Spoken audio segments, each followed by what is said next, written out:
I'm AJ Aguila, one of the students of GEM Empowerment Language Center. And then, I studied Deutsch course early last year, 2018. And then I took my B2 Prüfung with the same year as well. And then, ich bin hier in Deutschland last May angekommen. Then after 3 months, I passed my Kenntnisse Prüfung. So awa ng Diyos, isa na rin ako sa Deutschland registered nurse. Honestly, nung unang pumasok ako sa GEM, hindi ko alam kung ano yung ginagawa ko. Bakit yung ginagawa yun? Napakahirap pala ng German language.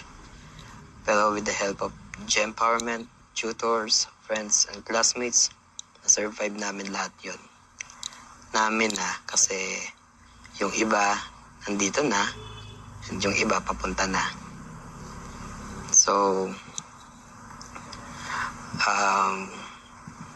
mang assurance ko sa inyo, una, GEM will provide you, teach you not only German language but also German cultures.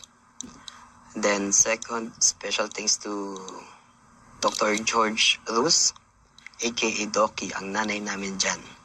Ituturing kanyang anak, kapamilya, papasukin kanya sa bahay niya ng buong puso. Pangatlo, may regular Bible study kami dyan.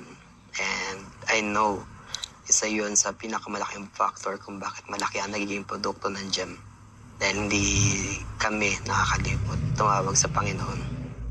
So, ayun lang. At maraming salamat. So, nurses, tara na sa Deutschland. Tschüss!